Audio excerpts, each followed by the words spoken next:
Hello chess friends and welcome to your of Chess channel and welcome to a spectacular game with great theoretical value. Welcome to an amazing gameplay by Stockfish 16.1 against another top engine revenge in a crazy Rio Gambit accepted of the burn defense of the Ruy Lopez theory. So I think the Ruy Lopez, the burn defense is pretty equalish. You'll see many games that end with a draw, and of course also this Rio Gambit accepts that I think is a drawish line, but the Stockfish never settles for draw. Stockfish is always trying to somehow squeeze a win even in this seemingly drawish position. So in my opinion, very amazing game. Really, as I mentioned, a great theoretical game played by Stockfish 16. So let's see now what happened with the white pieces. The fish opened with move e4. Revenge response was e5, knight to f3, knight to c6, bishop to b5. The Ruy Lopez, the Spanish game, is on the board. Knight to f6, burn defense, castling, and now we have the Rio Gambit accepted.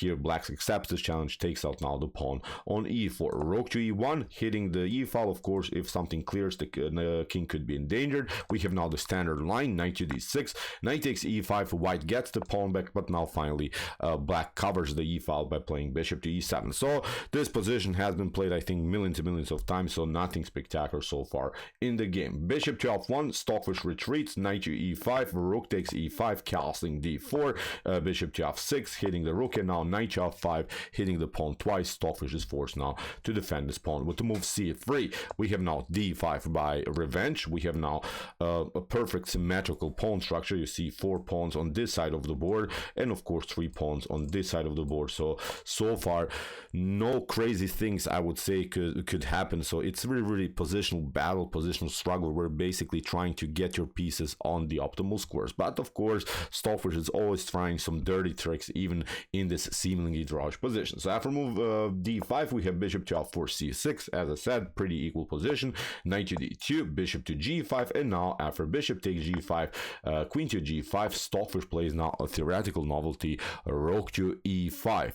It's quite a provocative move, I would say, because if you try, for instance, f6, it's not a mistake or something even if black plays the move rook to f6, but in this, I would say, pretty equal position, you have to rely simply on at least some kind of a weakness. With the move rook to f6, rook to e2, then at least you have provoked some light square problems in front of black's king. Then after queen to b3, the king could be endangered. Again, no drama here, but really provocative move, this move rook to e5 here by Stockfish, and of course also pinning the knight here to the queen on the 5th rank. We have bishop to d7, we have now knight to f3, queen to f6, bishop to d3, and now knight to d6 by revenge. Revenge is searching now for the c4 square, or if possible, maybe later for the e4 square. We have a queen to c2, an attack against the pawn, g6, rook from a to e1. So Stockfish at least gained a beautiful piece activity. Stockfish at least occupied the e file. We have bishop to g4, Stockfish retreats, rook from a to e8, finally competing on the e file against this powerful rooks.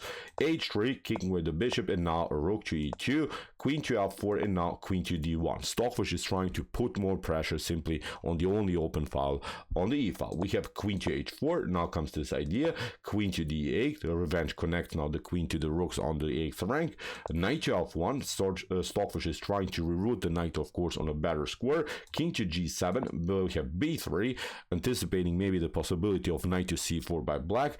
a5, knight to g3, and after move h4, we had really so far a positional battle, a positional struggle, but now the real fun starts. Stockfish goes for the attack with the move f4. We have h4 by revenge, counter-attack here on the king side, and now Stockfish finds a stunning knight to h5. This is really an epic move. What should you do? For instance, if you take, this wasn't played in the game, but then the rook is coming in an active way into the game, queen to h4, and the game should be over. Even if you escape here to f6, then queen to h4, your king is lined up here on the dark squares against the queen, so again, game over. You would be, after rook to g5, maybe forced to give up here the queen for the rook and hope for the best here. So that's why knight to h5 in this position, black cannot take immediately. immediately the knight off the board. So that's why king to h6. We have now rook takes e8. Good move by Stockfish. You see now the problems again on the e file after rook to e8. Again, rook takes e8, and the problem is now you cannot play here queen takes e8. If you do that, then queen to h4 would happen, and after g takes h5, look at this. You're running into a checkmate with queen to f6. The h7 square is of course taken here by the beautiful bishop's activity. So that's why after rook to e8, black is forced to play knight to e8, but now queen to e5. Another great follow-up here by the fish. Again, if you try g takes h5, then you get checkmated in a different way. This square is of course also taken by the pawn on f4. After queen to f5, we have f6 by Revenge, trying to somehow get finally rid of these active pieces of white, but now Stockfish finds another beautiful follow-up with knight takes f6, sacrificing the knight. Of course, you cannot take with the queen here. You would love to do that, but then this knight is hanging on e8, the bishop is attacked. There are some checkmate threats even here on h8 if you move the queen somewhere, so it is simply not working. So after knight to f6, that's why knight takes f6, but now Stockfish finds a beautiful queen to g5, gets another pawn here, gets a new attack against the king, and now simply plays bishop to g6, and after king to e6, queen to h4. And that was really a dirty tactical line here by Stockfish. Very beautiful sequence in which Stockfish gave up now the minor piece, but has now 3 connected pass pawns here on the king side. Really cool position to play. So here we have after queen to h4, king to d7. Stockfish attacks now the knight further. The knight so far can move maybe, but I think even, I don't know, maybe a trade of queens would be perfectly fine for white. Getting the king then active, pushing these 3 pawns in one moment. Black has to give up again the minor piece for some pawns, so here black should not, I think, trade off the queens, at least not immediately. So here Revenge is trying to escape with the queen. We have g4, queen to f8, and after queen to e5, king to b6. Again, Revenge escapes, and now Stockfish goes for this idea once, of course, to support these 3 passers also with the king. We have the bishop here, the queen is centralized, so good position of course here for white. Queen to g7, bishop to d3, and now Revenge hoped here to get some kind of an attack, to maybe get some pawns, but Stockfish finds here a beautiful defensive idea. Bishop, queen to g5, we have bishop to h3, king takes h3, and in this particular position you see white is up a pawn and has now of course a favorable endgame. So Revenge is trying to battle, queen to e7, king to g2, good move by the fish, and now king to a7, bringing the king of course on a more secure place. Even if you try here maybe queen to e3 to attack the bishop on d3, then actually white can take, because even after queen to d3 will simply push the pawn here. Maybe black can take on this one, but after queen to e5, black will have some checks, but in one moment I think the king will get here, maybe to the square e7, and with the support of the queen, this pawn is going to be promoted for sure. It's of course a tough endgame to play because you are always vulnerable to some checks by black's queen, but I think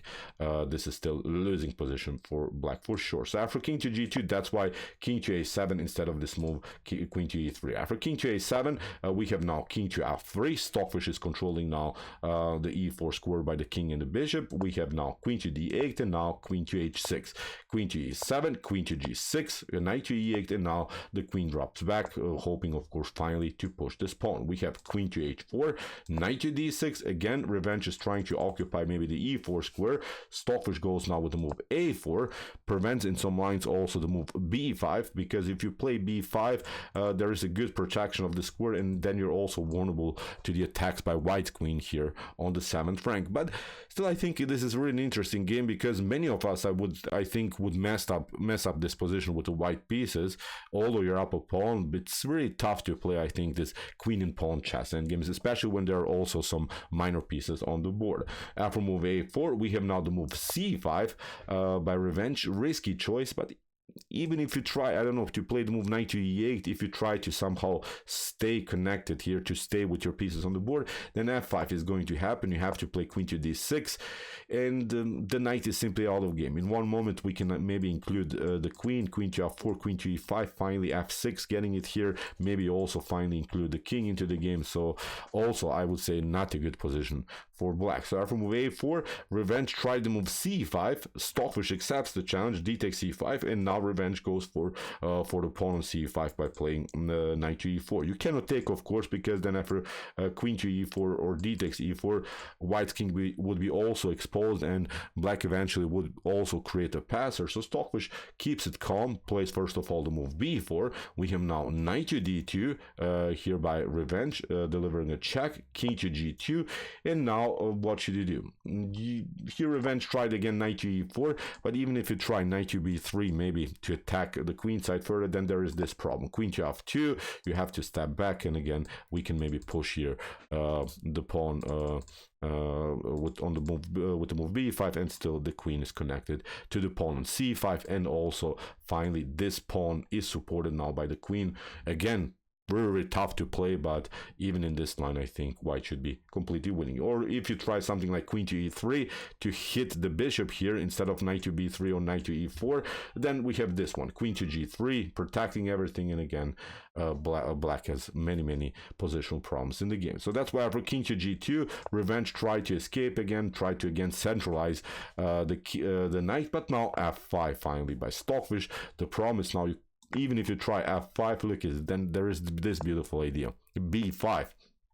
The problem about b5 is that you cannot take, of course, with knight to c5 because the knight is pinned. You try maybe queen to g6, we go this way, and now even if you escape, then there is this problem, b6, and you see now when the king is coming on the 8th rank with this pawn, there are always some checkmate threats on the back rank. So again, black's pieces would play with too much dependency. I think this is not a good position when you cannot play with your knight, when you cannot play with your queen. So very tough again position here to play for sure. So after move f5, we have queen to e5 by revenge. Stockfish continues now again with b5, threaten of course b6, and in some lines maybe queen to d, and then even some checkmate threat on the back rank. We have now knight to c5, we have queen to d4, trying to of course trading off the queens. If you take of course here, then this pawn is marching. So again, a messed up game here for black. So we have now queen to d6, f6, we have b6. Revenge is trying now to connect the pawn, to connect the knight with the pawn, but now Stockfish plays a beautiful bishop to f5, controls of course the knight's activity here. The knight basically cannot move on both of the squares, or when it moves of course, then it can be traded off by the light square bishop. But what should you do? Even if you try here queen to c7 maybe to somehow keep the queen here, then we're trying queen to e3, you're trying knight to b7, and in one moment we can just push the pawn, we can promote again. Black would probably have some checks, but never really perpetual. So again, even in this line, I think game over for black. After bishop to f5, that's why revenge tried now knight to e6, but Stockfish simply takes and gets now, of course, the king simply closer to the action. Queen to f5 check, king to e3, king to b7, and now queen to f4. We have now this idea. Stockfish protects now both of these pawns, the pawn on c3 and also the pawn on f6. Queen to c1 check. Stockfish is of course going with the king towards the pawn, and now when the king has arrived here on the 6th rank, obviously game over here for black. Revenge tried to battle, Stockfish goes simply there. Now a new check, but never really dangerous check. Stockfish pushed the pawn, queen to h4. Again, this idea, Stockfish covers, and now beautiful move, placing the queen where already the king is on the 7th rank. Queen to h2 check, but now king to d8 comes with the check. You have to step back, and now Stockfish simply promoted the new queen. After a couple more moves, straight off the queens off the board, and now after 83 moves here, Stockfish delivered a beautiful checkmate with the queen and king's activity. So amazing game, I would say, in the Rio Gambit accepted of the Berlin defense of the Spanish game. Really interesting stuff. You see, in the beginning I thought, okay, how white will win this game, but this is the big fish. The big fish always finds very spectacular ideas. We saw in one moment Stockfish sacrificed the minor piece, but got then really 3 dynamic pawns on the king side. Eventually the game ended with the +1 situation for white, and Stockfish never never slips this kind of a endgame. So really, I think a game that had everything: great opening theory, great novelties, also great tactics in the middle game stage, but also cool endgame ideas for sure. So okay, I hope that you enjoyed this game. I really enjoyed it a lot. Interesting ideas of the Rio Gambit accepted. If you want to see more spectacular, sharp, brutal, epic chess like this, check out our Come to Chess Games Play by Computer series. Here's the link of our playlist, and if you like this content, hit the subscribe button. See you soon with some more videos, and what do we say in the end? Chess is the best, of course.